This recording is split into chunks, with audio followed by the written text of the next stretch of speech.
శుక్లాంబరధరం విష్ణుం శశివర్ణం చతుర్భుజం ప్రసన్నవదనం ధ్యాయేత్ సర్వవిఘ్నోపశాంతయేత్. గురుర్బ్రహ్మా గురుర్విష్ణుః గురుర్దేవో మహేశ్వరః గురుః సాక్షాత్ పరబ్రహ్మ తస్మై శ్రీగురవై నమః. వ్యాసాయ విష్ణురూపాయ వ్యాసరూపాయ విష్ణవే నమో వై బ్రహ్మనిధయే వాసిష్ఠాయ నమో నమః. కూజంతం రామ రామేతి మధురం మధురాక్షరం ఆరుహ్య కవితాశాఖాం వందే వాల్మీకికోకిలం. శ్రుతిస్మృతిపురాణానాం ఆలయం కరుణాలయం నమామి భగవత్పాదశంకరం లోకశంకరం. వాగర్ధావివ సంపృక్తౌ వాగర్ధప్రతిపత్తయే జగతః పితరౌ వందే పార్వతీపరమేశ్వరౌ. సూక్తిం సమగ్రయతున స్వయమేవ లక్ష్మీః శ్రీరంగరాజమహిషీమధురైః వైదగ్ధ్యవర్ణగుణగుంభనగౌరవైర్యాం కండూలకర్ణకుహరాः కవయోధయంతి.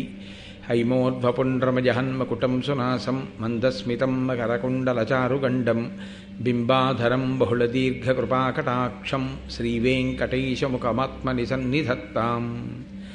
విమలపటీ కమలకుటీ పుస్తకరుద్రాక్షసస్తహస్తపుటీ కామాక్షీ పక్ష్మలాక్షీ కలితవిపంచీ విభాసి వైరించీ.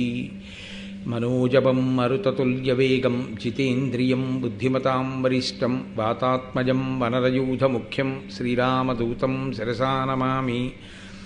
ఆపదామపహర్తారం దాతారం సర్వసంపదాం లోకాభిరామం శ్రీరామం భూయో భూయో నమామ్యహం. నారాయణం నమస్కృత్య నరం చైవ నరోత్తమం దేవీం సరస్వతీం వ్యాసం తతో జయముదీరయేత్. హరి ఓం. పరమేశ్వర స్వరూపైన సభకి నమస్కారం.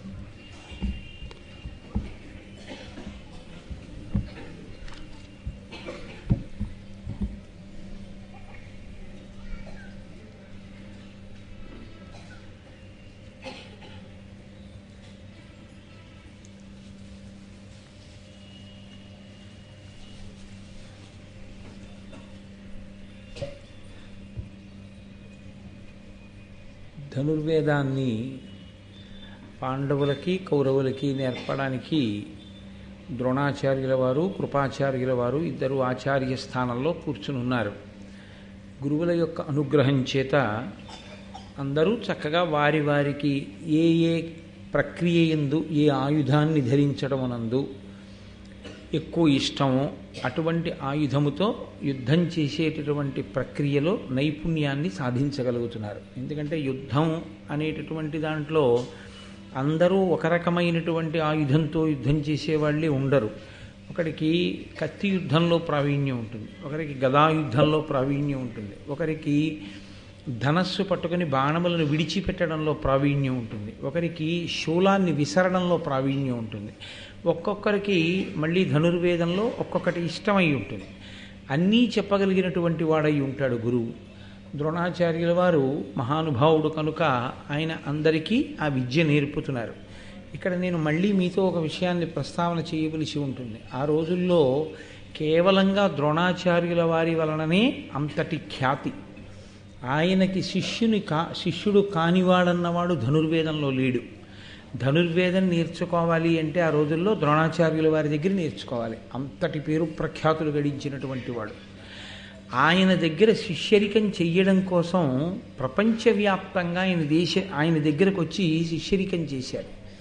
ఇందులో చాలా ఆశ్చర్యకరమైన విషయం ఏమిటంటే ద్రోణుడు విద్య నేర్పినప్పుడు వీళ్ళు పుట్టినటువంటి వాళ్ళు అధర్మం వైపుకి నిలబడి ఉన్నారు అన్న విషయాన్ని తెలిసి కూడా ఆయన విద్య నేర్పాడు.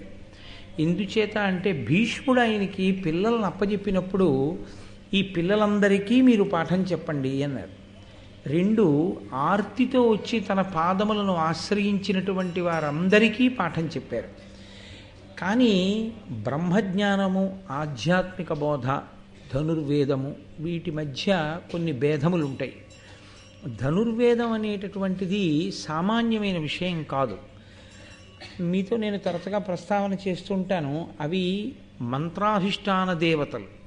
శిష్యుడికి కూడా ఏదో ఒక ఆగ్నేయాస్త్రాన్ని ఒక వాయవ్యాస్త్రాన్ని ఇవ్వడానికే ఎంతో పరిశీలనం చేస్తారు.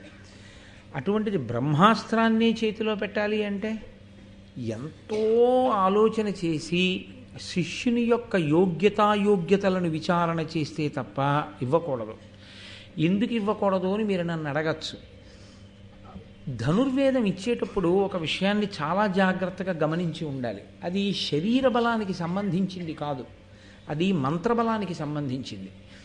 తీసుకొచ్చి మీరు ఎవరి పడితే వాళ్ళ చేతిలో అన్ని అస్త్రములను పెట్టేశారనుకోండి, పెడితే రేపొద్దున్న వాడు ఉద్ధతితో ప్రవర్తించేటటువంటి లక్షణం ఉన్నవాడు, లోకాన్నంతటినీ వశం చేసుకుందామనే ప్రయత్నంలో ఉన్నవాడు, లేదా దుర్మార్గమైనటువంటి గుణములు కలిగినటువంటి వాడు, సహనము లేనివాడు, ఎదుటివారి మీద బాణప్రయోగం చేసేటప్పుడు తప్పు ఎంత చేశాడు అన్నది చూసి దానికి అనుగుణంగా మాత్రమే శిక్ష వేయగలిగినటువంటి సమతౌల్యమును పాటించగలిగిన నేర్పరితనము లోపల లేనివాడు, ఇటువంటి వాడికి పట్టుకెళ్ళి మీరు ఎటువంటి అస్త్రం పడితే అటువంటి అస్త్రాన్ని ఉపదేశం చేసేసారనుకోండి, చాలా ప్రమాదం వస్తుంది లోకంలో.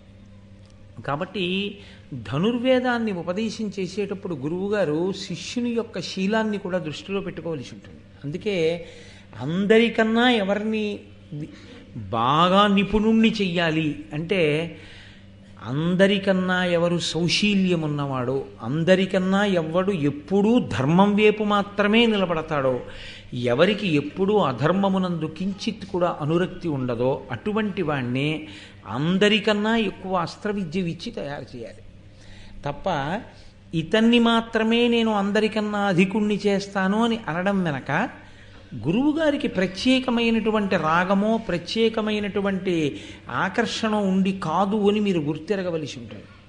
ద్రోణాచార్యుల వారికి అర్జునుడంటే చాలా అభిమానం అండి, అందుకని అర్జునుణ్ణి నిన్ను ప్రపంచంలో నీతో సమానమైన విలుకాడు లేనటువంటి స్థితి నీకు కల్పిస్తానని అన్నాడు అని ఆ వాక్యానికి అర్థం కేవలం అంతేగా చెప్పకూడదు. అర్జునుడికి అంత శక్తినిస్తానని ఎందుకన్నాడు అంటే అది దేవతల యొక్క ప్రచోదనం.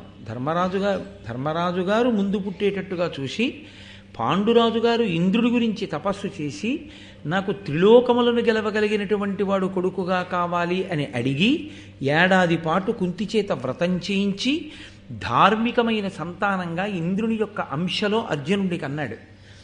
ముందు ధర్మాన్ని పెట్టినప్పుడే పాండురాజు గారి యొక్క హృదయం 3 లోకములని గెలవగలిగిన వాడు అంటే ఏదో ఆషామాషిగా కనపడ్డ వాళ్ళందరి మీదకి యుద్ధానికి రావణాసురుల్లా వెళ్ళిపోయేటటువంటి మనస్తత్వం ఉన్నవాడు అని కాదు. అది నిగ్రహము కలిగినటువంటి వాడై ఎదుటివారిని నిగ్రహించేటప్పుడు ఆ నిగ్రహించవలసినటువంటి అవసరం ధర్మం కొరకు మాత్రమే చేయవలసి ఉంటుంది తప్ప తన వ్యక్తిగత స్వార్థంతో అన్నిటినీ తానాక్రమించాలనేటటువంటి ఉద్దేశ్యంతో ఈ అస్త్ర సంపదని వాడేవాడు కానివాడై ఉండాలి. ఇన్ని తన దగ్గరున్నా అకస్మాత్తుగా ప్రారంభమే ఇంత పెద్ద పెద్ద అస్త్రాలు వేసేవాడు కానివాడై ఉండాలి. ధనుర్వేదంతో పాటు ధర్మముల గురించి బాగా తెలుసున్నవాడై ఉండాలి. ఆ ధర్మమును తెలుసుకున్న దాన్ని లోకమునందు స్థాపించడానికి వీలైనటువంటి పరిపాలన చెయ్యడానికి కావలసిన యోగ్యత లేనివాడికి ఇంత శక్తిని పట్టుకెళ్ళి అప్పచెప్తే వాడు రేపు పొద్దున పరిపాలకుడుగా కూర్చొని వాడికి అనవసరం అవన్నీ. కాబట్టి చాలా దూరం ఆలోచించి యోగ్యతాయోగ్యతలను విచారణ చేసి ఇవ్వవలసి ఉంటుంది. అర్జునుడికి ఇచ్చాడు. ఆయన అర్జునుడు ఎప్పుడైనా రాజు అయ్యాడా? నా చేతిలో ఇంత విలువిద్య ఉంది అని అన్నగారినే చంపేసి తాను రాజ్యాన్ని ఆక్రమించాడా? ఎన్నడూ అర్జునుడికి అసలు మనసులో అటువంటి సంకల్పం ఎన్నడూ కలగదు.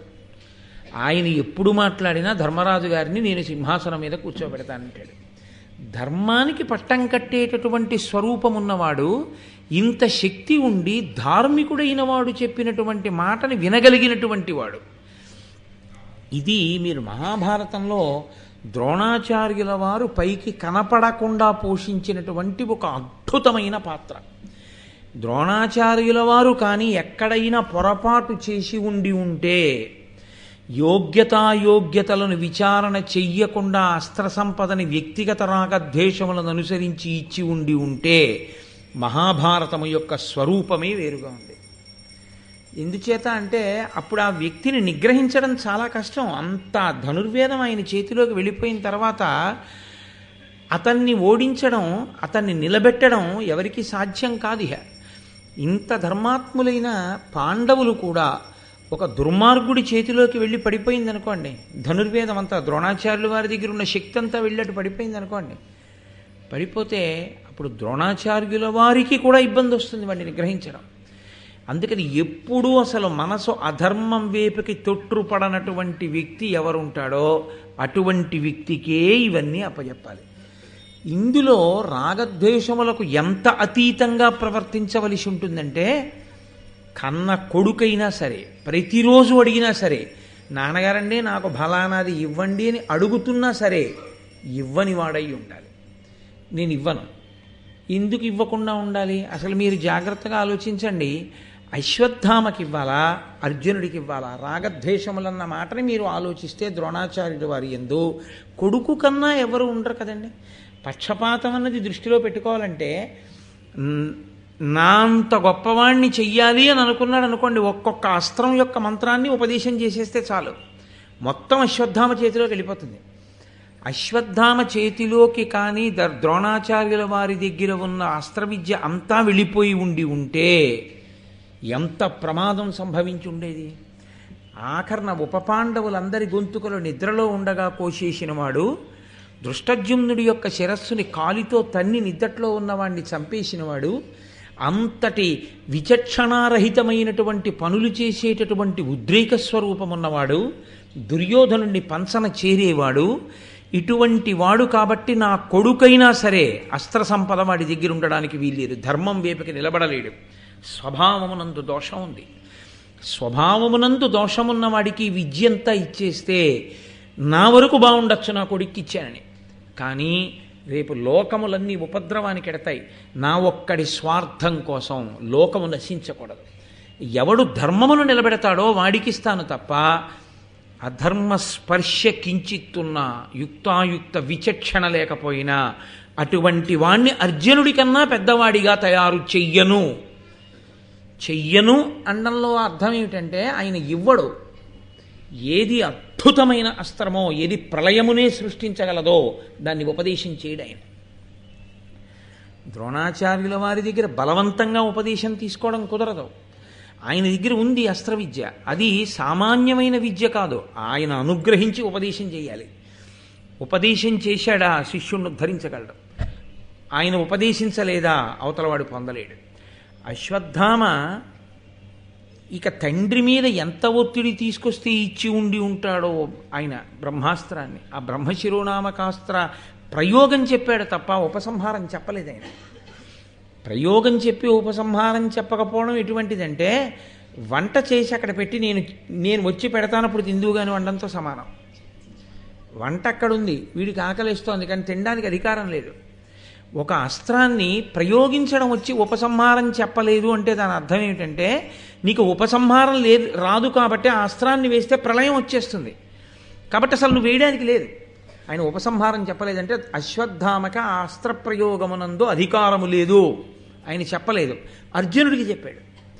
ప్రయోగ ఉపసంహారములను రెండింటినీ అర్జునుడికి చెప్పాడు. అందుకే అశ్వత్థామ ప్రమాదం తీసుకొస్తే అర్జునుడు ఆ ప్రమాదాన్ని గట్టెక్కించాడు, ఉపసంహారం చేశాడు. కృష్ణుడు చెప్తే చిట్ట చివరిలో ఉపపాండవ సంహారం జరిగినప్పుడు. కాబట్టి ద్రోణాచార్యుల వారి యొక్క శీలాన్ని, ద్రోణాచార్యుల వారి యొక్క స్వభావాన్ని అంచనా వెయ్యకుండా మాట్లాడకూడదు. కర్ణుడు దుర్యోధనుడి పక్షంలో నిలబడుతున్నాడన్న విషయం ద్రోణాచార్యుల వారికి స్పష్టంగా తెలుసు. కర్ణుని యొక్క స్వభావం ఎటువంటిదో ద్రోణాచార్యుల వారికి స్పష్టంగా తెలుసు. ఒక గురుస్థానంలో కూర్చున్న వ్యక్తి మొట్టమొదట గల విషయం ఏమిటో తెలుసా అండి? తెలుసుకుని ఉండవలసిన విషయం, స్వభావమును ఖచ్చితంగా అంచనా వేయాలి. స్వభావము దిద్దుకోలేడు, ఇతని స్వభావం ఇంతే, దీని నుండి బయటికి రాలేడు. ఎంతవరకో అంతవరకు మాత్రమే ఇవ్వవలసి ఉంటుంది తప్ప మీకున్నటువంటి అనుబంధంతో ఏది పడితే దాన్ని తీసుకెళ్లి గురువుగారి శిష్యుడి చేతిలో పెట్టకూడదు. పెడితే లోకం యొక్క విశేషం ఉపద్రవం వస్తుంది. పరశురాముడు ఇచ్చాడు ద్రోణాచార్యుల వారి కంటే, ద్రోణాచార్యుల వారు గురుస్థానంలో అలా కూర్చోగలిగినటువంటి వ్యక్తి అని నమ్మారు పరశురాముల వారు, కాబట్టి ఇచ్చారు. ఇప్పుడు తనిష్టం వచ్చినట్టు తాను ప్రవర్తిస్తే తనకిచ్చినటువంటి గురువులు అగ్నివేశుడు, ఆ, మహానుభావుడు పరశురాముడు, తన తండ్రి భరద్వాజుడు. కాబట్టి అంత ఆలోచించాడు ఆయన, లోకం గురించి అంత ఆలోచించాడు తప్ప విద్య నేర్పడంలో ఆయనకి ఎప్పుడూ పక్షపాతం లేదు. ఆయనకి పక్షపాతం ఉంటే ఒక్కటే గుర్తు, ఆయన కొడుకే అందరికన్నా గొప్పవాడై ఉండాలి. కాదు, అసలు దుర్యోధనాదులకు ఆయన ఏ విద్య సరిగ్గా చెప్పక్కర్లేదు. ఆయన అందరికీ పాఠం చెప్పారు. కానీ అందరికన్నా ఎక్కువ శక్తితో నిలబడవలసిన వాడు ఎవడు అత్యంత ధార్మికుడో వాడి యందు శక్తిని పెంచి ఉంచాడు.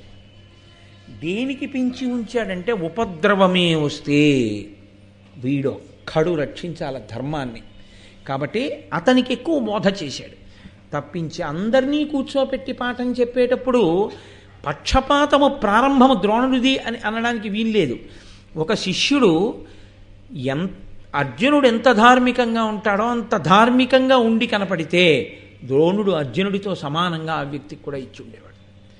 మీరు ఆలోచించండి, కొంచెం జాగ్రత్తగా ఆలోచిస్తే దుర్యోధనుడి తమ్ముళ్ళకి ఎక్కువ అస్త్ర సంపదని కట్టపెట్టాడు అనుకోండి ద్రోణాచార్యుల వారు, ఆయన చాలా లబ్ధి పొందుతాడు. ఎందుకో తెలుసా అండి? దుర్యోధనుడు వెళ్ళి ధృతరాష్ట్రుడికి చెప్తాడు, మా బాగా అప్పచెప్తున్నాడు విద్యంతా, మాకు పిచ్చి బ్రాహ్మణుడు అన్నీ మాకు అప్పచెప్పేస్తున్నాడు నాన్న అని. కావలసినంత అగ్రహారాలు ఇస్తాడు, కావలసినంత బంగారం ఇస్తాడు. ఆశపడి చెప్పాడా ద్రోణాచార్యుల వారు? చెప్పలేదు. అర్జునుడికి నేర్పాడు. తండ్రి బతికున్నాడా? తల్లి విధవరాలు. ఆ పినతల్లి బతికుందా? మాద్రి లేదు. ఏమిటి తనకి కలిసి వచ్చేది? గురువు తనకేం కలిసి వస్తుందని ఆలోచించిన వాడు గురువు కాడు. గురువు ఎప్పుడూ కూడా ఎక్కడ సౌజన్యం ఉన్నదో ఆ వ్యక్తి యొక్క ఐశ్వర్యంతో సంబంధం గురువు గారికి ఉండకూడదు. ఆ వ్యక్తి అర్హతని పొందినవాడు నెత్తి మీద పెట్టుకుంటాడంతే. ద్రోణాచార్యుల వారి యొక్క శీల వైభవం అటువంటిది కాదు. అసలు ఇంకా ఆయన శీలానికి గొప్పతనం ఏమిటో తెలుసా అండి? ద్రుపదుడు తపస్సు చేసి కన్నాడు, ద్రోణాచార్యుల వారిని చంపే కొడుకు కావాలి నాకని. అగ్నిగుండంలోంచి వచ్చాడు దుష్టజుమ్నుడు. ద్రోణాచార్యుల వారిని చంపడానికే పుట్టాడు ఆ అబ్బాయి అన్న విషయం ద్రోణాచార్యుల వారికి తెలుసు. ఆ అబ్బాయి వచ్చి, నాకు అస్త్ర విద్య మీరు నేర్పండి అన్నాడు. కత్తి పట్టుకుని ఎలా శత్రువు పీక కొయ్యాలో నేర్పితే ఈ పిల్లవాడు కోసే పీక నాదే అని ద్రోణుడికి తెలుసు. తెలిసి కూడా ఆయన నేర్పాడు. చచ్చిపోవడం ఎప్పుడప్పుడు చచ్చిపోతాం, శరీరం పడిపోతుంది, కానీ ఆశ్రయించిన శిష్యుడికి నేను ఇవ్వకుండా ఉండకూడదు. కాబట్టి అతనికి ఎంత అర్హత ఉందో అంతా ఇచ్చేశాడంతే. ద్రోణాచార్యుల వారి దగ్గర విద్య నేర్చుకున్న ధృష్టద్యుమ్నుడు చిట్ట చివర ధనస్సు విడిచిపెట్టేసి నిలబడిపోయినటువంటి ద్రోణుడి రథం మీదకి దూకి ఆయన కంఠం కోసేశాడు. తన కంఠం కోసేస్తాడని తెలుసు ద్రోణుడికి, తెలిసి పాఠం చెప్పాడు. కత్తి ఎలా పట్టుకోవాలో, కత్తితో యుద్ధం ఎలా చేయాలో నేర్పాడు. అటువంటి ద్రోణుడి పట్ల పక్షపాత ధోరణి ఇంకొక కోణంలో మీరు ఎలా స్థాపిస్తారు చెప్పండి నాకు? అది తెలిసి తెలియని మాట. కాబట్టి మహాత్ముల యొక్క దృష్టికోణం ధర్మం గురించి మాత్రమే తప్ప వేరొక విషయం గురించి కాదు. అటువంటి స్వార్థమే ద్రోణునకుంటే ద్రోణుడు అన్నిటికన్నా ముందు అశ్వత్థామకి పాఠం చెప్పకుండా ఉండకూడదు, అన్నీ అశ్వత్థామకి ఇవ్వాలి. 2, తప్పకుండా ఆయన అసలు తనని చంపడానికి పుట్టిన వాడికి పాఠం చెప్పకుండా ఉండాలి. ఈ 2 చెయ్యనివాడు ఆయన. అటువంటి ద్రోణాచార్యుల వారి దగ్గరికి ఒకానొకప్పుడు హిరణ్యధన్వుడు అనబడేటటువంటి ఒక ఎరుకరాజు యొక్క కొడుకు ఏకలవ్యుడు ఆయన పేరు. ఆ ఏకలవ్యుడు అనబడేటటువంటి ఎరుకరాజు యొక్క కుమారుడు అరణ్యమునందు ఉంటుంటాడు అతను. ఆయన వచ్చి ద్రోణాచార్యుల వారిని సమీపించి ప్రార్థన చేశాడు, నాకు మీరు విలువిద్య నేర్పండి. ద్రోణుడు అతని వంక చూసి, నేను నీకు నేర్పను అన్నాడు. సరే, దీని మీద చాలా చిలవల పొలవల అయిందనుకోండి, ఆయన నేర్పను అన్నాడు. ద్రోణుడు నేర్పను అన్నాడు అంటే ఏకలవ్యుడు ఎవరో ద్రోణుడికి తెలుసా? ఆయనకి తెలియదు. ఎక్కడి నుంచి వచ్చాడో తెలుసా? తెలియదు. పోనీ ఏమైనా అంతకుముందు శత్రుత్వం ఏమైనా ఉందా? ఏమీ లేదు. మరి ఎందుకు నేర్పనన్నాడు? కనపడగానే ఉన్నటువంటి స్వరూప స్వభావాల్ని బట్టి అతను ఎరుకరాజు యొక్క కుమారుడు, ఎరుక జాతికి చెందినవాడు అని తెలుసుకున్నాడు. తెలిసి అతనికి చెప్పిన కారణం మాత్రం నీకు అనవసరం, ఎరుక జాతిలో జన్మించిన వాడివి, నేను నేర్పను అని చెప్పాడు. అంతవరకే చెప్పాడు, అంతకు మించి చెప్పలేదు. ఇక వెళ్ళిపోయాడు ఏకలవ్యుడు. కానీ ఆయన సాధన గొప్పది, చాలా గొప్ప సాధన. మహాభారతంలో అనితర సాధ్యమైనటువంటి విషయాన్ని సాధించాడు ఏకలవ్యుడు. ఆయన వెళ్ళి వినయమున ద్రోణరూపు మన్నున అమర్చి దానికి అతిభక్తితోడ ప్రదక్షిణంబు చేసి మృక్కుచు సంతతాభ్యాస శక్తి అస్త్ర విద్యా రహస్యంబులర్థిబడసే. అర్థిపడసే. ఆయన మట్టితో ద్రోణాచార్యుల వారి యొక్క విగ్రహాన్ని ఒకటి తయారు చేశాడు. ఇవ్వనన్నాడు, చెప్పనన్నాడు అని ఆయన ద్రోణుని యందు వైముఖ్యమును పెంచుకోకుండా ద్రోణాచార్యుల వారి యొక్క బొమ్మ ఒకటి మట్టితో తయారు చేసుకుని ప్రతిరోజు ద్రోణాచార్యుల వారికి ప్రదక్షిణం చేసేవాడు. అతని దృష్టిలో మట్టితో చేయబడినటువంటి బొమ్మకి నేను ప్రదక్షిణం చేస్తున్నాను అనుకునేవాడు కాదు. ద్రోణుడే నాకు పాఠం చెప్పడానికి వచ్చారు నా అడవికి. రోజు ప్రదక్షిణం చేసి ఆయనకి సాగిలపడి నమస్కరించి, గురువర్యా నేను బాణం ఎలా వెయ్యాలని అడిగేవాడు. ఆయనకి ద్రోణుడే చెప్పినట్లుగా సందేశం వస్తుండేది. గురువా చెప్పేది, శిష్యుడి గురువా? శిష్యుడి గురువు. ద్రోణుడు వచ్చి చెప్పలేదు పాఠం, కానీ ఆయనకి ద్రోణ తేజస్సు పలికిందంతే. పలికి ఆయనకి అవగతమయ్యాయి అన్నీ. జన్మజన్మాంతర సంస్కారం, ఆయనకున్న గురుభక్తి అంత గొప్పది. కాబట్టి ఆయనకిప్పుడు అడుగుతూ ఉండేవాడు, వాయవ్యాస్త్రం ఎలా, లేకపోతే ఈ బాణం వేయడం ఎలా, ఒకేసారి వింటినారికి ఇన్ని బాణములను తొడిగి విడిచిపెట్టడం ఎలా. అంతే, గురువుగారి దగ్గర నిలబడి నేర్పుతున్నట్లు అనిపించేది. వచ్చేస్తే అతను చాలా గొప్ప అస్త్ర విద్యా రహస్యంబులర్థిబడసి, అస్త్రముల యొక్క విద్యా రహస్యములన్నింటినీ పొందాడు. అవి శస్త్రములు కావు, కేవలం కత్తి, ఈటె ఇటువంటివి కావు. అవి అస్త్రములు. అస్త్రములు అంటే మంత్ర సంబంధములు. మంత్రముల యొక్క ఉపదేశం అతనికి జరిగిపోయింది ద్రోణుని వలన. ద్రోణుడు అంగీకరించలేదు ఇవ్వడానికి, ఇచ్చానని ద్రోణుడికి తెలియదు. ఆయనేమి ఇవ్వలేదు. మీరు ద్రోణుడిని అడిగారనుకోండి, నేను ఇవ్వలేదని చెప్పాడు ద్రోణుడు. నేను ఇవ్వలేదు ఆ విద్య, నాకు తెలియదు. ద్రోణుడే ఉపదేశం చేశాడు ఏకలవ్యుడికి. ద్రోణుడు అబద్ధం ఆడాడా, ఏకలవ్యుడు అబద్ధం ఆడాడా? ఏకలవ్యుడు అబద్ధం ఆడితే విద్య రావడం అబద్ధం, విద్య వచ్చింది. ద్రోణుడు అబద్ధం ఆడితే ఆయన శీలానికే కళంకం. అలా అబద్ధం ఆడవలసిన అవసరం లేదు. గురువుగారు నేర్పాలనుకుంటే ఏకలవ్యుడికి నేర్పచ్చు. కాబట్టి ద్రోణుడు అబద్ధం ఆడలేదు. మరి ద్రోణుడు అబద్ధం ఆడక, ఏకలవ్యుడు అబద్ధం ఆడక, ఏకలవ్యుడికి అస్త్ర విద్య ఎక్కడి నుంచి వచ్చింది? దానికి సమాధానం నువ్వు కూడా ఉపాసన చేయగలిగితే నీకు తెలుస్తుంది అంతే. కొన్నింటికి వాగ్రూపమైన సమాధానములు ఉండవు. గురువుగారు అనేటటువంటి నిశ్చలమైన భక్తితో మీరు గురుస్వరూపం యొక్క పాదములను గట్టిగా పట్టుకుని నిలబడగలిగితే, గురువు అనగా ఎవరు? అంధకారమును పోగొట్టేవాడు. అంధకారమును పోగొట్టగలిగినటువంటి రాశీభూతమైన ఈశ్వర తేజస్సే గురువుగారు. కాబట్టి ఇప్పుడు మీరు ఒక గురువు యందు పెట్టుకున్న గురి ఈశ్వర స్వరూపంగా మీకు ఆ గురువు రూపంలో పలికేటట్టు చేస్తుందంతే. కాబట్టి ఇప్పుడు ఏకలవ్యుడికి ద్రోణుని యొక్క విగ్రహం మాట్లాడింది. ద్రోణుడే మాట్లాడాడు అనుకున్నాడు, అన్నీ తెలిసేసుకున్నాడు. తెలుసుకున్న తరువాత ఒక గమ్మత్తు జరిగింది. ఇది ద్రోణుడికి తెలియదు, ఏకలవ్యుడికి తెలుసు. నేను ద్రోణుడి విగ్రహం పెట్టుకుని నేర్చేసుకుంటున్నానన్న విషయం, కానీ ఆయన విగ్రహం అనుకోవట్లేదు, గురువుగారు నాకు చెప్తున్నారు అనుకున్నాడు. కొన్నాళ్ళు అయిన తర్వాత పాండవులు కౌరవులు కలిసి వేట నిమిత్తం అరణ్యంలోకి వెళ్ళారు. ఒకటి, క్రూర మృగములను చంపవచ్చు. రెండు, పరిగెత్తుకుంటూ వెళ్ళిపోతున్నటువంటి ప్రాణి మీద ప్రాణం వేసి గురి చూసి కొట్టడం. ఒకటి, గురి యందు నైపుణ్యత తెలుస్తుంది. అందుకని ద్రోణాచార్యుల వారు అంగీకరించారు వేటకు వెళ్ళడానికి. గురువుగారి అనుమతితో వాళ్ళు వేటకు వచ్చారు. వేటకొచ్చినప్పుడు అదో విచిత్రమైనటువంటి లక్షణం. వేట యందు క్రౌర్యం ఉంటుందండి. వేట సున్నితమైన వేట అని ఏమి ఉండవు లోకంలో. నిర్బంధ ప్రణయము, సున్నితమైన వేట, ఇలాంటి పరస్పర విరుద్ధమైన మాటలు ఉండవు. బలవంతంగా ప్రేమించడం స్వచ్ఛందంగా ఉండాలి. బలవంతంగా ప్రేమించడం ఏమిటి?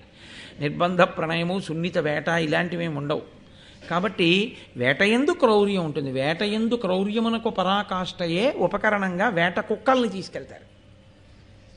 ఆ వేట ఎప్పుడైనా వెళ్ళేటటువంటి అలవాటు ఉన్న వాళ్ళకి దాని గురించి బాగా తెలుస్తుంది. వేట కుక్కలు 10,000 చేరనేల, ఆ ఉర కుక్కలు 10,000 చేరనేల, వేటకై చాలదే ఒక్క జాగిలంబు అని. దానికి ఒక లక్షణం ఉంటుంది. అది ఏం చేస్తుందంటే, దేన్ని ఉస్కో అని చూపిస్తాడో వీరుడు వేటాడమని, దాన్ని అసలు వేట కుక్క చంపేస్తుంది. ఎందుకో తెలుసండి, అది పులి మీద కూడా పెడుతుంది. దానికి ఉన్న లక్షణం ఏంటంటే, నీటి మడుగులో కానీ లేకపోతే తానే విసర్జించిన మూత్రంలో కానీ ఆ మట్టిలో బాగా కుచ్చుతో ఉన్న తోక తిప్పుకుంటుంది. ఇలాగ తిప్పుకుని ఇప్పుడు ఈ తడి మట్టితో ఉన్న తోకతో ఎగిరి దాని కళ్ళ మీద కొడుతుంది. ఒకటి కళ్ళ మీద కొట్టేటప్పటికి అది ఎంత పరాక్రమం ఉన్న ప్రాణైనా కళ్ళ మీదకి ఇసుకతో ఉన్నది తగిలిందనుకోండి, తడిబట్ట మట్టిలో ముంచి కొట్టారనుకోండి, మామూలు తడిబట్ట తగలడం వేరు, మట్టితో ఉన్న బట్ట తగిలితే కళ్ళల్లో ఆ ఇసుక రేణువులు పడి ఇలా అంటారు.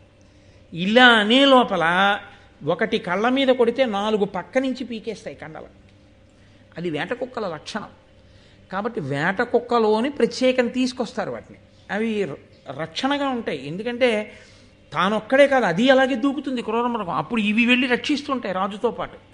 దానికి ఇప్పుడు లేవు, డాగ్ స్క్వాడ్స్ అని వస్తుంటాయి కదా రక్షక భటుల దగ్గర. అప్పుడే ఉందన్నమాట రాజుల దగ్గర ఈ రకమైన తర్ఫీదు. అందుకని వేట కుక్కలు కూడా వెళ్ళాయి. ఇందులో ఒక వేట కుక్క ఏదో అటు ఇటు గింజుకోవడంలో దాన్ని కట్టినటువంటి ఆ పాశం ఊడిపోయి పారిపోయింది అడవిలోకి. పారిపోయి దాన్ని తీసుకురావాలి కాబట్టి ఒక భటుడు లోపలికి వెళ్ళాడు. అది తిన్నగా పరిగెడుతూ కుక్కకు ఒక విచిత్రమైన లక్షణం ఒకటి ఉంటుంది. తాను రోజు చూసేటటువంటి రూపం కన్నా భిన్నంగా కనపడితే అది అంగీకరించదు. అది ఎక్కడో ఓ చిన్న పాక దగ్గర పడుకుంటుంది. ఎదురుగుండా పెద్ద మేడలో ఆయన శీతాకాలం మార్నింగ్ వాక్కి స్వెటర్ వేసుకుని మంకీ క్యాప్ వేసేసుకుని బయటకు వచ్చాడు అనుకోండి, అది ఏమనుకుంటుందంటే ఈ పాకలో ఉన్నదాన్ని ఎత్తుకుపోవడానికి వచ్చింది దొంగ అనుకుంటుంది. ఎదురింటి మేడ యజమాని అయినా అనుకోదు.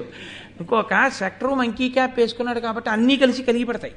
అందుకే శీతాకాల ప్రారంభమునందు మార్నింగ్ వాక్ వెళ్ళేటప్పుడు దుస్తులు మార్చినప్పుడు కర్ర చేత్తో పట్టుకోకుండా మార్నింగ్ వాక్ వెళ్ళకూడదు. కుక్కకి ఇంకా శీతాకాలం వచ్చిన వీళ్ళందరూ డ్రెస్ కోడ్ మారుస్తారని తెలియదుగా, వెంటపడుతుంది. కాబట్టి అది పరిగెత్తి అడవిలో వెడుతూ ఏకలవ్యుణ్ణి చూసింది. ఆయన ఒంటి నిండా మట్టి పట్టి ఒక ఎరుకవాడు ఎలా ఉంటాడో అటువంటి వేషధారణలో ఉన్నాడు. ఉండి ఆయన బాణప్రయోగాన్ని సాధన చేస్తున్నాడు. అది అతన్ని చూసి మురిగింది. అసలు కుక్కలకి అధినాయకత్వం ఎవరిది అంటే కాలభైరవుడు. ఆయనే కదండి పూజనీయుడు.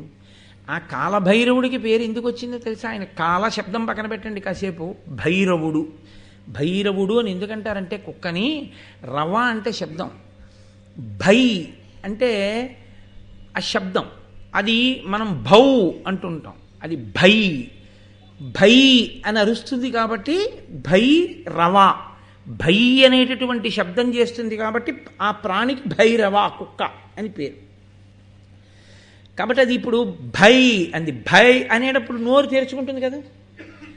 ఆయనకి ఎంత కోపం వచ్చిందంటే నన్ను చూసి కుక్క మొరగడమా అని ఉత్తర క్షణంలో దాని నోట్లోకి 7 బాణాలు కొట్టాడు. ఎలా కొట్టాడంటే ఇలా వెళ్ళి గుచ్చుకోలేదు, ఇలా వెళ్ళి ఇలా వచ్చి ఇలా. ఆ కుక్క దవడలిహ మూసుకోవడానికి వీల్లేదు కాబట్టి అది ఉండిపోయింది. కాబట్టి ఇంకోసారి అది మూసి తెరిస్తే కానీ భై అనలేదు కదండి. నన్ను చూసి భై అంటావా అని కొట్టాడు. 7 బాణములు వేశాడు. అర్జునుడు 5 వేస్తాడు. అర్జునుడు నోరు తెరిచిన ప్రాణి తెరవకుండా కొట్టాలంటే 5 వేయగలడు. ఆయన 7 వేశాడు. 7 వేస్తే ఆ కుక్క పారిపోయి వచ్చేసింది భయపడి. భటుడు పారిపోయి వచ్చాడు. అది ఎవరు చూడాలో వాళ్ళే చూశారు. వాళ్ళు అన్నారు, ఇప్పుడు ఎవరికి ఉండే పాండిత్యం వాళ్ళది కదండి. మీరు చూడండి, సాధారణంగాను కారు ఎక్కి వెళ్ళిపోతున్నారు అనుకోండి, మన గొడవలో మనం ఉంటాం, డ్రైవర్ అంటాడు డోర్ పడలేదండి అంటాడు. అది మనం గమనించాం. అతను డోరు పడలేదండి అంటాడు అంతే. అతను గమనించలేదనుకోండి, సరే తర్వాత ఇంటెన్సివ్ కేర్ యూనిట్. కాబట్టి ఎవరికి ఉండే ప్రజ్ఞ వాళ్ళకు ఉంటుంది, వాళ్ళు వెంటనే పసిగడతారు. ఎవరి సునిశ్చిత పరిజ్ఞానం వాళ్ళది. కాబట్టి 7 బాణములను ఇలా కుక్క నోట్లోకి ఎవరు వేశాడు అని తెల్లపోయాడు. తెల్లపోయి అర్జునుడు అడిగాడు, ఎవరు వేశారు ఈ బాణాలని? ఏకలవ్యుడని ఎవరో ఒక ఎరుకలవాడు ఉన్నాడండి, బాణ సాధన చేస్తున్నాడు. కుక్కొక్క మాట భై అంది, 7 బాణములు కొట్టాడు నోట్లోను. నేను కూడా అడిగిపోయి పారిపోయి వచ్చాను. అర్జునుడు చింతాక్రాంతుడైపోయాడు.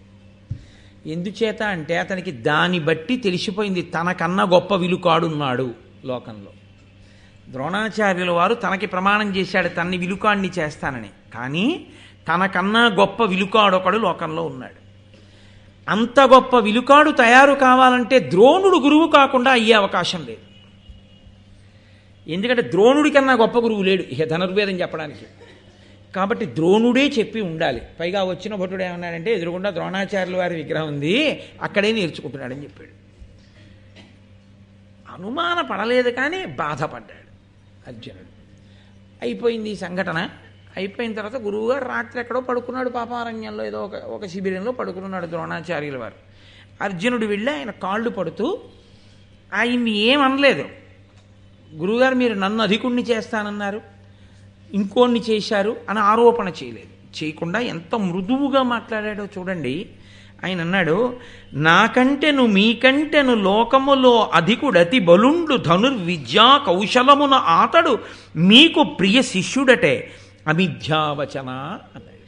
అమిథ్యావచన అంటే అబద్ధాలు చెప్పడం అలవాట్లేనటువంటి ఓ మహానుభావా, నీకంటే లోకంలో విలుకాడు ఉండడన్నావుగా, ఉన్నాడు. ఎంత గొప్పగా పిలిచాడో చూడండి ద్రోణాచార్యులు వారిని ఆ రోజున పిలిచి, ఎన్నడూ అబద్ధం ఆడని వాడా, మీకంటే నాకంటే గొప్పవాడు ఉన్నట్ట విలుకాడు లోకంలో. గురువుని మించిపోయిన శిష్యుడైపోయాడు ఆయన. కాబట్టి అతను ధనుర్విద్యా కౌశలమున ఆతడు మీకు ప్రియు శిష్యుడటే. ధనువిద్యా కౌశలమునందు అతనే మీకు ప్రియ శిష్యుడట. లేకపోతే నాకన్నా కూడా గొప్పవాడయ్యాడంటే మీరు ప్రీతితో అంత నేర్పకపోతే అతనికి ఎలా వస్తుంది? ఇప్పుడు ద్రోణుడు పడుకున్నవాడు ఉలిక్కిపడి లేచాడు. లేచి ఆయన అన్నాడు, నేను నేర్పానా? ఏకలవ్యుడా? అంత అస్త్రవిద్య ఇచ్చానా?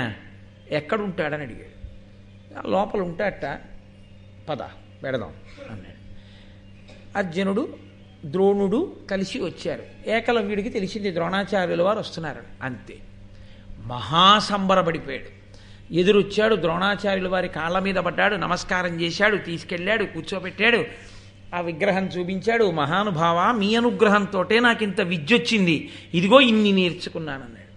అంటే ద్రోణుడు అన్నాడు, నాకు గురుదక్షిణ ఇవ్వవద్దా నా దగ్గర నేర్చుకుంటే అన్నాడు. ఇవ్వాలి, అది న్యాయం. గురుదక్షిణ ఇవ్వకపోతే ఆ విద్య ఫలించదు. కాబట్టి నేను మీకు దక్షిణ ఇస్తాను. ఇది దేహంబు, ఇది అర్థంబు, ఇది నా పరిజన సమూహము. ఇన్నిటిలో నెయ్యది మీకిష్టము, దానిని మొదవగ ఇత్తు కొనుడు అమోఘంబని. నన్ను మహానుభావ ఏమిమ్మంటారు గురుదక్షిణ? ఇది దేహము, ఇదిగో ఇది నా శరీరం, మీకు ఇచ్చేయమంటారా? ఇచ్చేస్తాను. ఇది అర్థంబు, ఇది నాకున్నటువంటి సంపద, ఇందులో మీకేం కావాలి తీసుకెళ్ళిపోండి. ఇది నా పరిజన సమూహము, వీళ్ళందరూ నా దగ్గర ఉండేటటువంటి పరిజనులు. ఇన్నిటిలో ఎయ్యది మీకు ఇష్టము, వీటిల్లో మీకు ఏది ఇష్టం, మీకేం కావాలి? మొదవగా ఇత్తు, నేను సంతోషంగా ఇచ్చేస్తాను, ఏం కావాలన్నా నా శరీరంతో సహా ఏది కావాలి చెప్పండి, ఇచ్చేస్తానన్నాడు. అంటే ఈయనన్నాడు, నీ కుడి చేతి బొటనవేలు కోసి నాకు గురుదక్షిణగా ఇచ్చేసేయి అన్నాడు. అంతే. ఆ మాట అడిగిన క్షణకాలం కూడా ఇంకా ఏకలవ్యుడు ఆలోచించలేదు. ఉత్తర క్షణం తన కుడి చేతి బొటనవేలిని ఎడంచేత్తో కోసేసి ఆకులో పెట్టి దక్షిణగా ఇచ్చేశాడు. కాబట్టి ఎమ్మిని నీ దక్షిణ హస్తమ్మున పెనువ్రేలు దునిమి దక్షిణ ఇమ్మిష్టమ్మిది నా కనవుడు విన అమ్మునవాడిచ్చేదాని ఆచార్యునకు. అడిగినప్పుడు కూడా ఏది అడిగాడు? పెనువ్రేలు, పెద్దవేలు ఏదుందో అది ఇమ్మన్నాడు. అంతే, ఇచ్చేశాడు. ఈ వేలుకున్న లక్షణం ఏమిటో తెలుసా అండి? ఈ వేలు ఈ 4 వేళ్లకి దూరంగా ఉంటుంది, కానీ దీనితో కలవకుండా ఈ 4 వేళ్ళు ఏమీ పట్టుకోలేవు. పెన్ను పట్టుకోవాలనుకోండి, ఈ రెండూ కలిపి దీనితో కలవాలి. ఏదో ఓ చిటికెడు ఇవ్వండి అన్నారనుకోండి, ఓ చిటికెడు అంటే ఈ రెండూ కలిపి ఇలా తీయాలి. ఓ తాడట్టుకోవాలనుకోండి, ఇలా 4 వేళ్లతో పట్టుకుంటే బిగుతుండదు, ఇలా పట్టుకుంటే బిగుతుంటుంది. దాచండి అన్నాను అనుకోండి, ఇలా దాస్తే తెలిసిపోతుంది, ఇలా దాచాను అనుకోండి, గుప్పిటి మూసాను అనుకోండి తెలియదు. ఇది దూరంగా ఉంటుంది, కానీ ఈ 4 దేనికైనా సరే దీనిని ఆశ్రయిస్తాయి. అందుకే ఒక విషయం చెప్తుంటారు, బ్రిటిష్ వారు తమ మాంచెస్టర్ క్లాత్ బాగా అమ్మకం అవడం కోసమని భారతదేశంలో ఉన్న నేతగాళ్ల యొక్క నేతతో కూడినటువంటి బట్ట ముందు నిలబడలేకపోతే ఏకకాలంలో చాలామంది సాలెవాళ్ల బొటనవేళ్లు తీసేశారు, వాళ్ళ బట్ట దేశంలో అమ్ముడవడానికి. వాళ్ళు ఇంకా అలా నెయ్యడానికి అవకాశం లేకుండా చేయడానికి. ఒకానొకప్పుడు తిరుమలలో వెంకటేశ్వర స్వామి వారి క్షేత్రంలో ఒక వస్త్రం ఒకటి ఉండేది ప్రత్యేకం, చాలా కాలం పాటు. అది చిన్న వస్త్రం. ఆ వస్త్రం పెట్టి తుడిస్తే ఏమయ్యేదంటే మీకు నల్లపూసంత ధూళికణం కూడా అక్కడ ఉండేది కాదు. ప్రత్యేకంగా ఆ బట్ట పెట్టి తుడిచేసేవారు. ఆ బట్ట పెట్టి తుడిచారు అంటే ఇంకా ధూళికణం అంత దుమ్ము కూడా అంతరాలయంలో ఉండడానికి వీల్లేదు. అటువంటి బట్టలు నేశారు. అగ్గిపెట్టెలో పట్టగలిగినంత చీర నేసినటువంటి నేతగాళ్ళు పుట్టినటువంటి దేశం ఈ దేశం. కాబట్టి ఇప్పుడు ఆ బొటనవేలు ఇచ్చేస్తే ఇక అతను బాణప్రయోగం చేయలేడు. ఎందుకని? ఈ 4 వేళ్లతో బాణం ఎలా వేస్తాడు?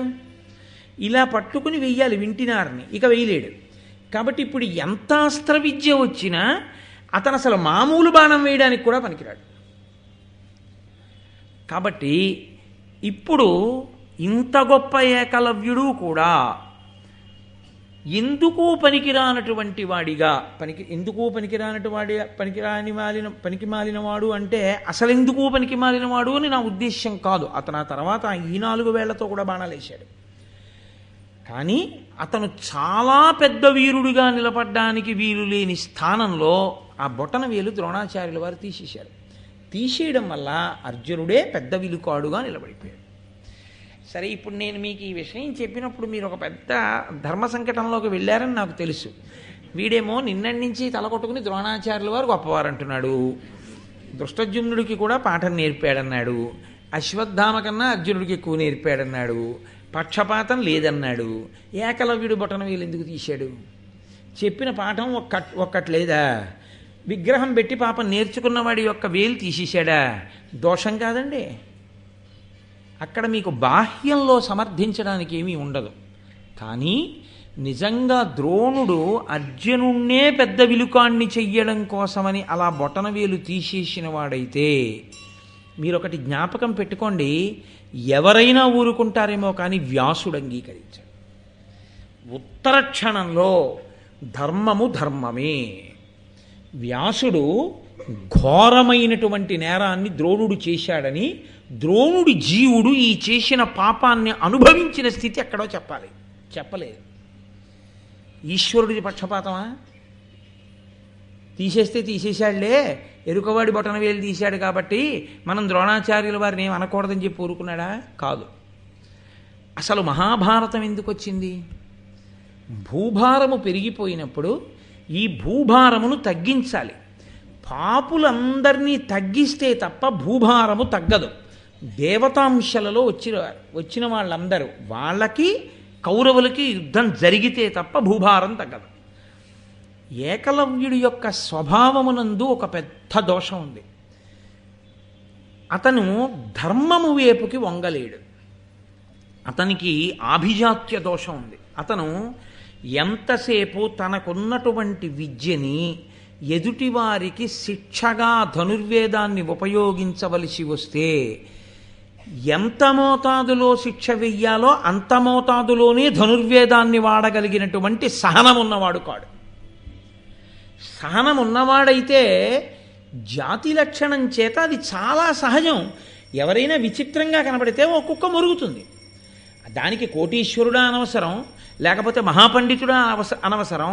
దానికి విచిత్రంగా కనబడ్డాడు, అది మొరుగుతుంది అంతే. అది దాని స్వభావం. అది దానికి ఒక చీయనాలి, ఒక కర్ర పెట్టి కొట్టాలి మహా అయితే, అంతే, అంతవరకే. కుక్క భై అంటే 7 బాణములు దాని నోట్లో నిలువుగాను అడ్డంగాను కొట్టేశాడు అంటే అతనికున్న విలువిద్య ప్రకాశిస్తే లోకమునకు ఎంత ఉపద్రవమో అతను వెళ్ళి దుర్యోధనుడి పక్షమే చేరుతాడు ఖచ్చితంగా, అందులో సందేహం లేదు. బొటనవేలు తీశాక కూడా అతను కౌరవ పక్షం వైపుకి చెందిన జరాసంధులు మొదలైన వాళ్ళ వైపుకి వెళ్ళాడు.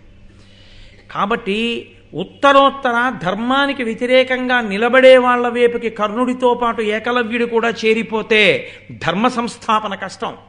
కాబట్టి తేలికగా గురుదక్షిణ రూపంలో బొటనవేలు తీస్తే తప్ప ఒక వ్యక్తికి అన్యాయం జరిగినా ఒక సమాజమునకు ప్రయోజనం జరగాలి, దేశంలో ధర్మం నిలబడాలి. ఆ ధర్మనిరతి కొరకు ఒక వ్యక్తికి అన్యాయం జరిగిన గురుదక్షిణ రూపంలో తాను తీసుకున్నాడు. తీసుకుని ఏకలవ్యుని యందు విద్య సమాజమునందు ప్రమాదకారిగా పరిణమించకుండా ద్రోణుడు అడ్డుపడ్డాడు. ఈ అడ్డుపడ్డం ఏకలవ్యుడి విషయంలోనే కాదు, అశ్వత్థామకు కూడా అడ్డుపడ్డాడు. కాబట్టి ఇందులో ద్రోణుడికి వ్యతిరేకంగా తీర్పు చెప్పడానికి ఏమీ లేదు. సహృదయతతో ఆలోచించినప్పుడు ద్రోణుడికి పుష్పహారం వెయ్యవలసిందే. కాబట్టి అలా ఏకలవ్యుడి దగ్గర బొటనవేలు తీసుకుని ఆ ధర్మము ఎంతకాలము నిలబడుతుందో మీరు చూడండి. అధిక్షేపించి అర్జునుడు మాట్లాడచ్చు, కంటి ముందు సాక్ష్యం కనపడింది ఏకలవ్యుడి విషయం. అంత మర్యాదగా గురువుగారితో మీకంటే నాకంటే వీరుడొకడు కనపడుతున్నట్ట, అతను మీకు చాలా వాత్సల్యపూరితమైన శిష్యుట్ట, మాట తప్పని గురువుగారు అని వదిలేశాడంతే. తప్ప ఒక్క వాక్కు గురువుగారిని అధిక్షేపిస్తూ తొందరపడిపోయి ఏదో సాక్ష్యాలు ప్రవేశపెట్టి గురునింద చేసి అర్జునుడు మాట్లాడలేదు. ఆయనకి గురువుగారి మీద ఉన్నటువంటి భక్తి అటువంటి, ఆయనకున్న ధర్మ నిరతి అటువంటిది. ఆ ధర్మ నిరతి కట్టకడపటి వరకు అలాగే కట్టుబడిపోయాడు అర్జునుడు ద్రోణుడి విషయంలో. ఆ గురుభక్తి అయితేనేమిటి, పితృభక్తి అయితేనేమిటి, పెద్దల పట్ల భక్తి అయితేనేమిటి, అన్నగారి మీద భక్తి అయితేనేమిటి, దేనికైనా అంతే. ఒక్కసారి ద్రౌపదీదేవితో కలిసి ఉన్నటువంటి ధర్మరాజుని చూసినందుకు తీర్థయాత్ర చేశాడు ఆయన, వ్యాసుడు పెట్టిన నియమానికి. అంతటి ధార్మికుడు అర్జునుడు. అంతటి ధార్మికుడైన వాడి చేతిలో ఇంత గొప్ప శక్తి ఉండి అతని కన్నా గొప్పవాడు లేకపోతే అతను ధర్మాన్ని కాపాడగలడు. అంతకన్నా గొప్పవాడు ఉండి వాడు అధర్మపక్షపాతి అయితే అప్పుడు అర్జునుడు ధర్మపక్షపాతి అయినా ఆయన కూడా ధర్మాన్ని నిలబెట్టలేని స్థితి వస్తుంది. కాబట్టి ద్రోణుడి యొక్క తీర్పు ధర్మము కొరకు మాత్రమే తప్ప అన్యము ఆయన యొక్క ఉద్దేశ్యము కాదు. కాబట్టి ఈ ఘట్టము జరిగిపోయిన తరువాత భూపనందనులి విధంబున భూరి శస్త్ర మహాస్త్ర విద్యోపదేశ పరిగ్రహ స్థితినున్న అందరయందు విద్యోపదేశము తుల్యమైనను ఉత్తమోత్తముడయ్యే విద్యా పరిశ్రమ కౌశలంబున దండితారి నరుండిలన్. వచ్చిన వాళ్ళందరినీ కూర్చోపెట్టి పాఠం చెప్పేటప్పుడు ద్రోణాచార్యుల వారు ఏకలవ్యుడి దగ్గర బొటనవేలు తీసుకున్న తర్వాత కూడా పాఠం చెప్పేటప్పుడు మాత్రం అర్జునుడికొక్కడికే వినపడేటట్టుగా పాఠం చెప్పడం అన్నది మాత్రం ఎప్పుడూ చేయలేదు. అందరూ గ్రహించండి అని పాఠం చెప్పాడు. కానీ గురువుగారు చెప్పిన పాఠాన్ని మననం చెయ్యడంలో, గురువుగారు చెప్పినటువంటి పాఠాన్ని అందుకోవడంలో, గురువుగారి హృదయానికి అనుగుణంగా బ్రతకడంలో అర్జునుడు చేసినటువంటి సాధన అటువంటి. ఆ సాధనే మనిషిని ఒక అత్యుత్తమమైనటువంటి స్థాయిలో నిలబెట్టినా సాధనే, నీచమైనటువంటి స్థాయిలో పడిపోయేటట్టు చేసినా అదే. మీరు చూడండి, సమున్నతమైన స్థాయిలో నిలబడాలి అంటే అతను ఒక్కొక్కసారి అతనికి ఉన్నటువంటి ఐశ్వర్యమును కూడా త్రోసిరాదని సాధన చేయవలసి ఉంటుంది.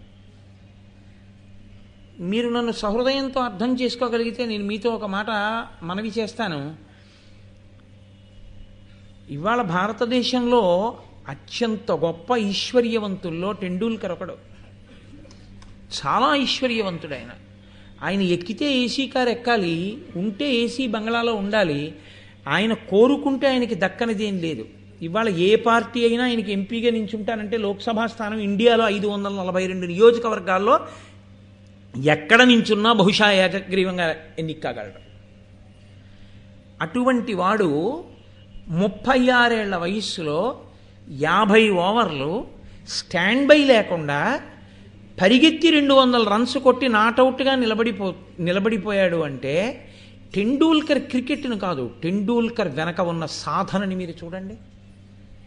అతను ఎంత కష్టపడకపోతే ఎండలో ఒక రోజంతా నిలబడగలడు వడదెబ్బ తినకుండా. అంత పరిగెత్తగలుగుతున్నాడంటే అతను ఎంత సాధన చేస్తాడు. ఏ సాధన లేకుండా కీర్తి రాదు. ఏ సాధన లేకుండా అత్యున్నతమైన స్థాయిలో మీరు కూర్చోలేరు.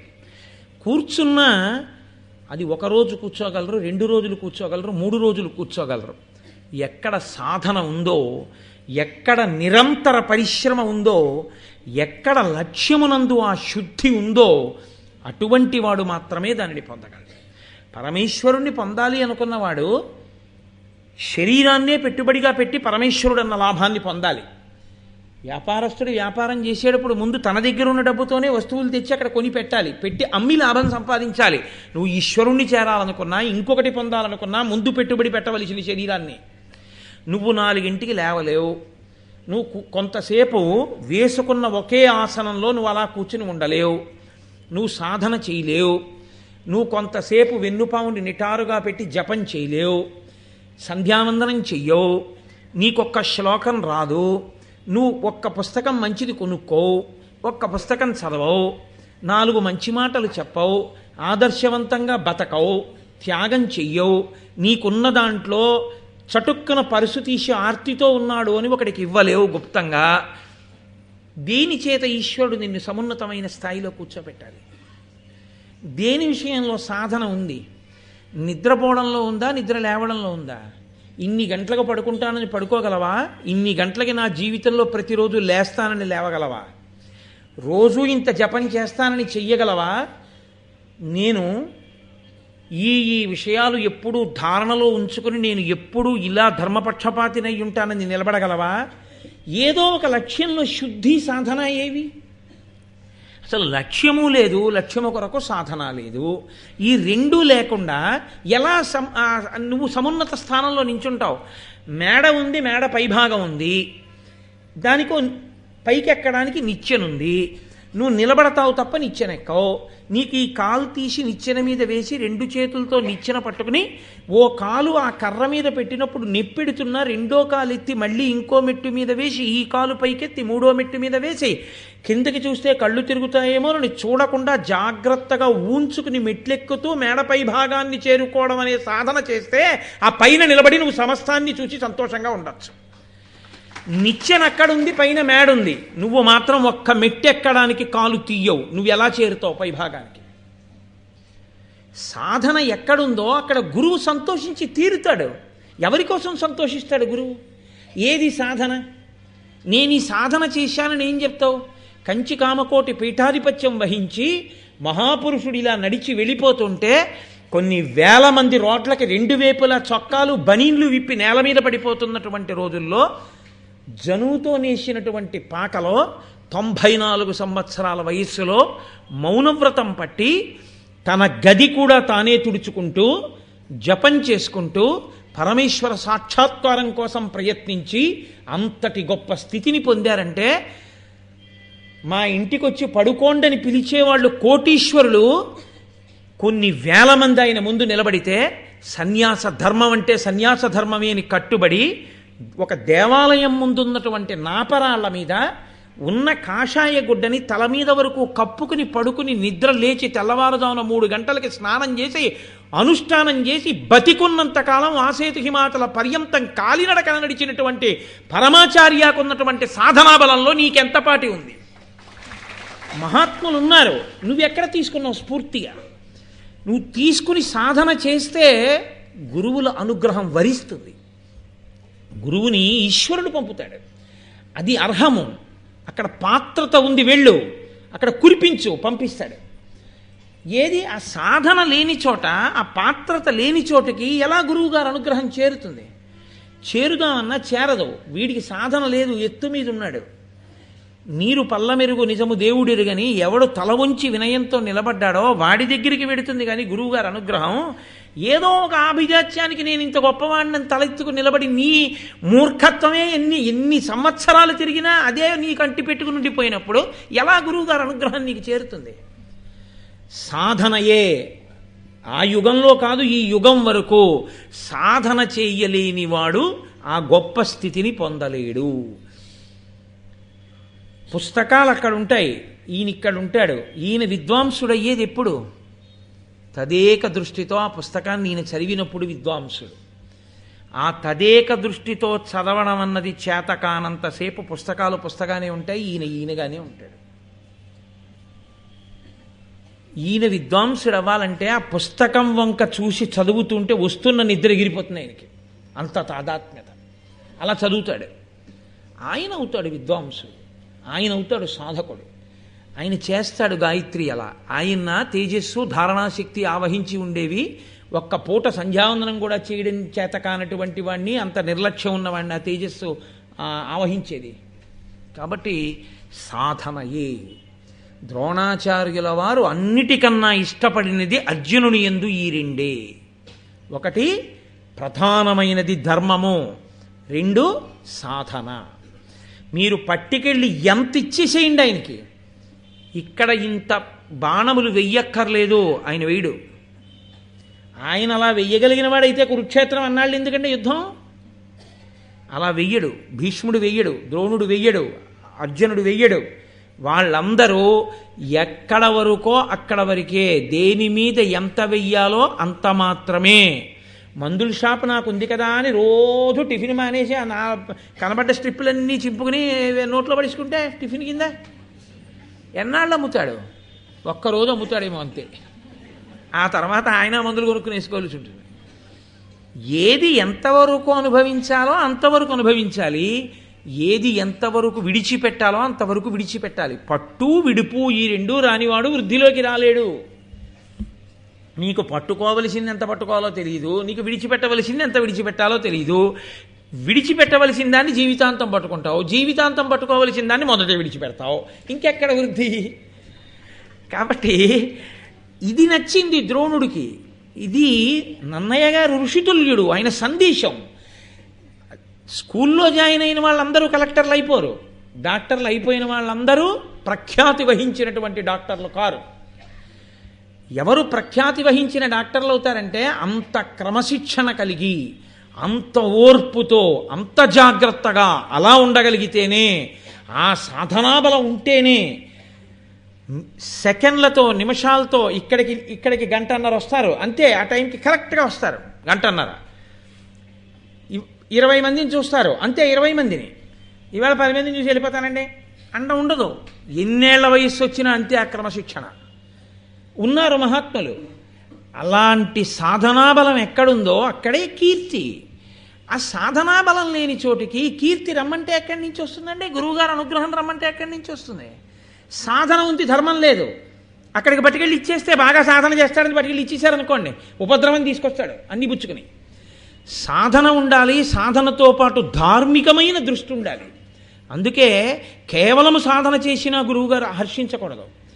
సాధనతో పాటు 10 మందికి పనికొచ్చేవాడైనా తనకట్టే పెట్టుకుని తన భోగం చూసుకుంటాడా?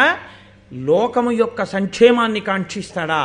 సర్వే వేద విదా Shura survey లోకహితే రతా survey జ్ఞానోపసంపన్నా survey సముదితా గుణై. బాలకాండలో Ramalakshmana భరత శత్రుఘ్నులకి విద్యాభ్యాసం విశ్వామిత్రుడు వశిష్ఠుడు ఎలా చేయించారో చెప్తారు వాల్మీకి మహర్షి. సర్వే వేద విదా శూరా సర్వే లోకహితే రతా.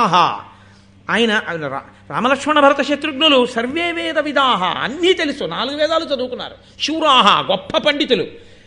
వాడి ధనుర్వేదం కూడా అలాగే చదువుకున్నారు. కానీ అపాత్రులను ఇవ్వలేదు. ఎందుకు ఇచ్చాడు? సర్వే లోకహితే రతాహ, లోకము యొక్క హితమును ఆలోచించగలరు, అందుకిచ్చారు. లోకము యొక్క హితమును ఆలోచించకుండా ఉంది కదా అని బాణప్రయోగం చేసేసి, ఉంది కదా అని ప్రతి ప్రాణి మీద ఇష్టం వచ్చినట్టు బాణాలు వేసేవాడి చేతికి పట్టుకెళ్ళి అమోఘమైన ధనుర్వేదాన్నంతటినీ ఉంచేస్తే లోకం నాశనం అయిపోతుంది. అప్పుడు ద్రోణుడు దోషిగా నిలబడతాడు వెళ్ళి. కాబట్టి ఎందువల్ల అర్జునుడు అంత గొప్పవాడయ్యాడో, ఎందువల్ల ద్రోణుడు అంత గొప్పవాడయ్యాడో ఒక్క పద్యంలో చెప్తున్నారు నన్నయ్య గారు. ఇది నన్నయ్య గారి ప్రతిభ ఆంధ్రీకరించడంలో. ప్రాతస్మరణీయుడు, మహానుభావుడు. లోకానికి ఇంత వెలుగుల బంతిని అందించారు ఆయన. కాబట్టి ఆయన అంటున్నారు, భూపనందనుడు ఈ విధంబున భూరి శస్త్ర మహాస్త్ర విద్యోపదేశ పరిగ్రహ స్థితినున్న అందరయందు విద్యోపదేశము తుల్యమైనను.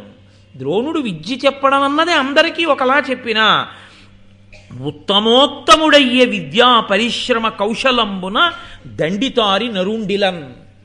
అర్జునుడంత గొప్పవాడు ఎందుకయ్యాడు? గురువుగారు చెప్పినటువంటి వాటిని అంత బాగా సాధన చేశాడు.